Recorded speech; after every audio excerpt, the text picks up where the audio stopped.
dan empat-empatnya mereka sama-sama dihukum, tapi yang satu tidak menerima dan selalu membantah, selalu menganulir dan selalu beralasan berdalih dengan membuat framing di publik bahwa Ibda Rudi Soek sedang membongkar mafia BBM,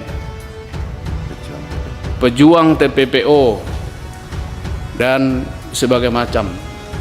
Kami hadirkan di sini Dirkrim Dirkrim Sus yang pernah menjadi atasannya, dan kami hadirkan di sini anggota-anggota kami yang senior yang 30 tahun berdinas di Polda NTT yang tahu persis siapa Ibda Rudi Soek. Termasuk atasannya Kasat Reskrim yang sama-sama ikut OTT. Yang di OTT mengakui bahwa itu perbuatan salah. Tetapi Ibda Rudi Soek sama sekali melawan, bahkan dengan sebutan siapapun akan saya lawan, termasuk Tuhan. Kejadian yang terjadi menimpa ataupun yang dilaksanakan oleh salah satu anggota kami, Ibda Rudi Soek. Sebelumnya kami tidak tahu Ibda Rudi Soek ini siapa sesungguhnya, tapi karena ada informasi pada saat itu yang menyatakan bahwa ada anggota Polri yang sedang melaksanakan karaoke pada jam dinas, maka Propam melaksanakan tindakan OTT dan ditemukan 4 anggota Polri, satu bernama Yohanes Suhardi, Kasat Reskrim Polresta Kupang, kemudian yang kedua Ibda Rudi Soek yang waktu itu menjabat sebagai KBO atau Kaurbin Ops Reserse Polresta Kupang, dan 2 Polwan yaitu Ibda Lucy dan Brigadir Jin. Nah, ketika ditangkap mereka sedang duduk berpasangan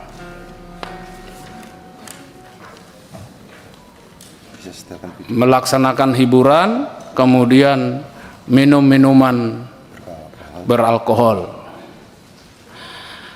Nah, atas peristiwa ini maka Kabid Propam melaporkan kepada Kapolda secara dengan informasi khusus, sehingga saya mendisposisi untuk dilakukan proses secara hukum.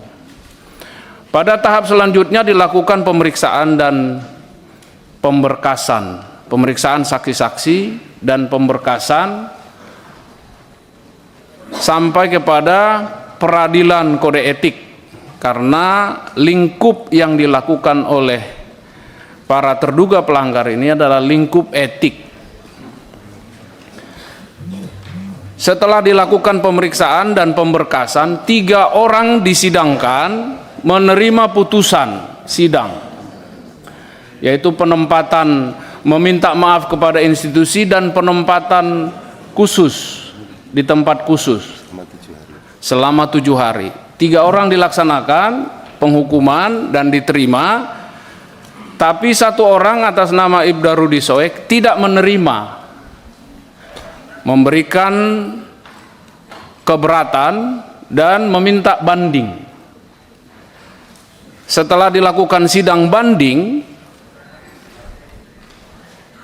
Hakim banding mempertimbangkan bahwa alasan-alasan dalam memori banding yang diberikan itu menyimpang dari apa yang dipersangkakan.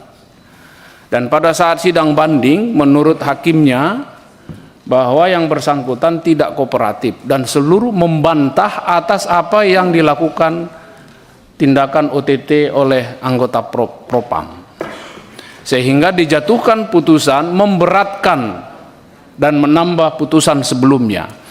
Putusan sebelumnya kami perlu sampaikan, yaitu meminta maaf, kemudian perbuatan ini merupakan perbuatan celah, dan penempatan pada tempat khusus selama 14 hari, dan demosi selama 3 tahun. Itu hukuman pertama yang diberikan.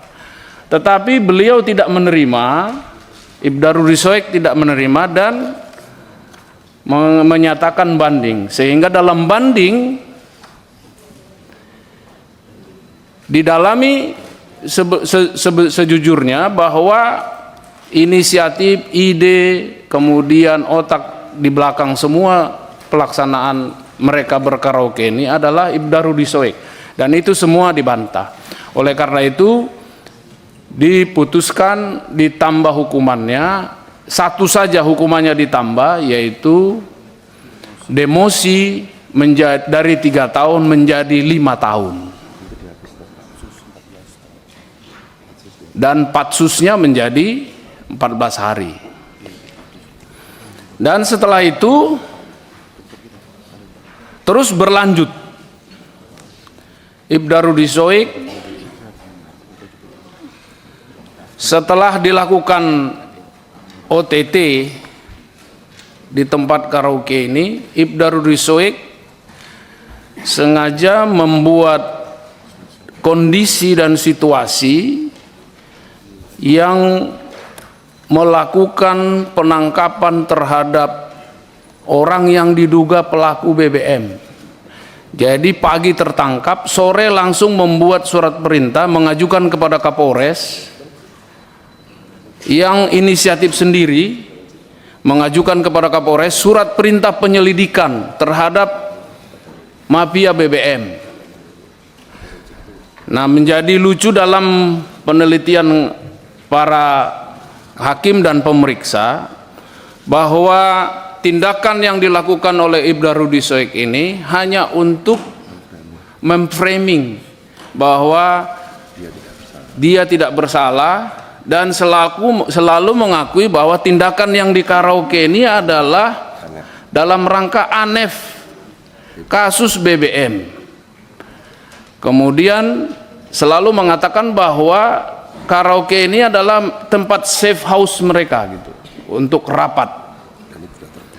Tetapi pemeriksa dan hakim disiplin tidak bisa membuktikan itu, dan justru sebaliknya informasi berdasarkan pemeriksaan semua saksi-saksi termasuk pegawai karaoke, manajer karaoke, dan Kasat Reskrim yang hadir, yang pada saat itu hadir, dan 3 polwan ini, dan mereka disidangkan secara terpisah, secara split, perkaranya di split.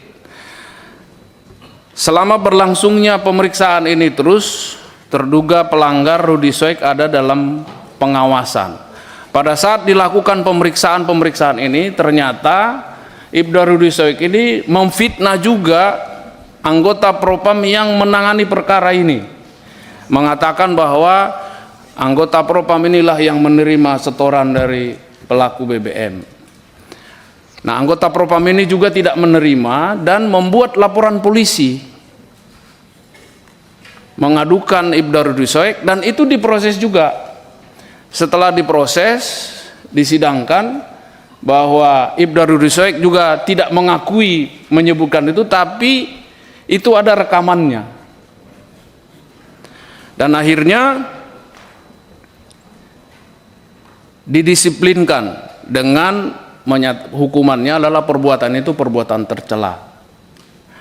Kemudian selanjutnya pada tahap pemeriksaan selanjutnya ditemukan, karena Propam waktu itu akan melanjutkan pemeriksaan perkara ini, ditemukan bahwa Ibda Rudi Soek meninggalkan tugas, tidak berada di Kupang. Ternyata setelah dicek, Ibda Rudi Soek ada di Jakarta, dan itu bisa dibuktikan oleh pemeriksa dengan mengambil manifest pesawat Citylink yang terbang ke Jakarta pada tanggal itu, dan potongan tiket bisa didapatkan.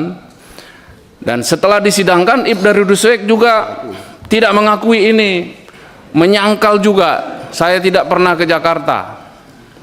Disidangkan dan dihukum. Selanjutnya, kasus yang dilakukan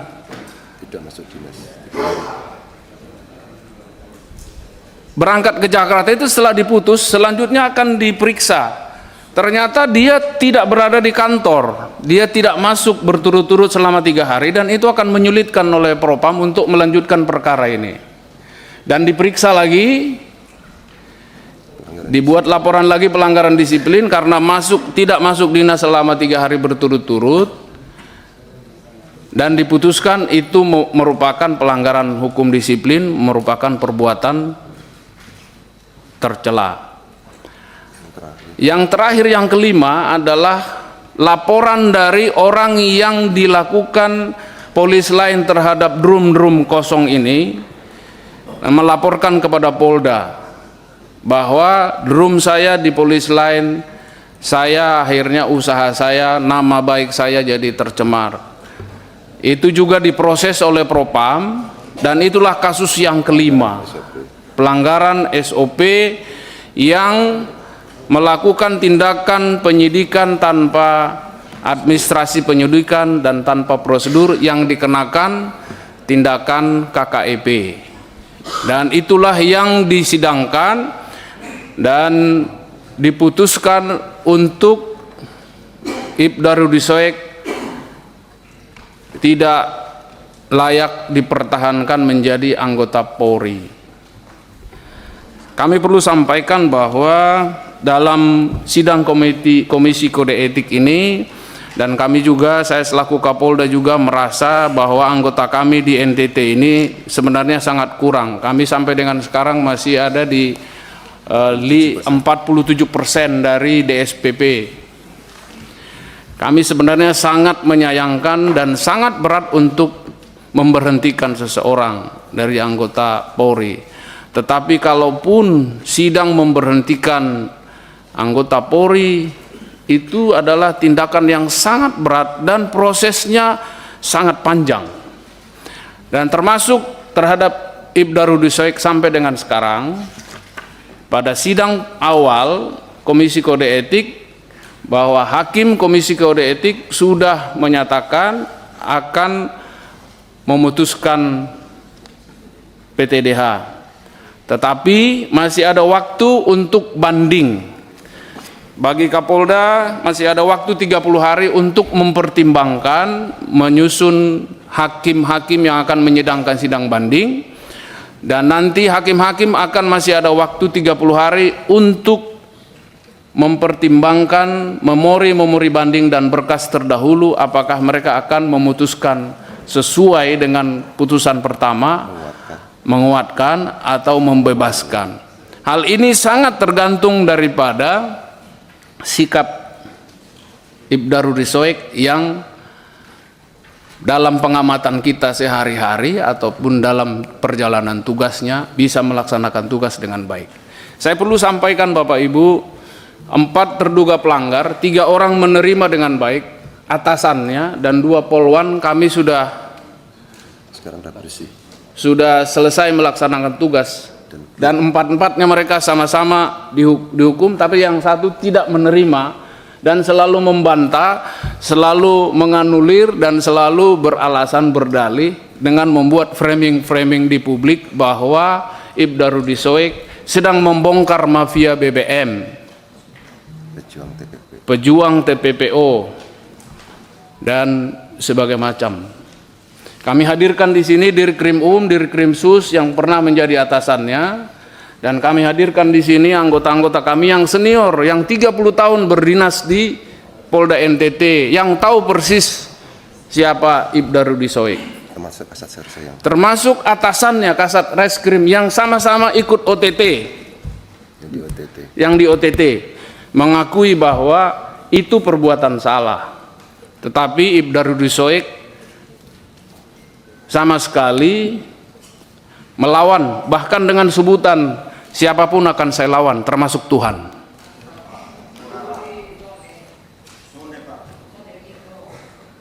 Itu saya dengar perkataan. Baik, Pak, dan Pak, video ini nanti akan Pak Kapolda, kita buka. saya pikir sudah cukup. Terima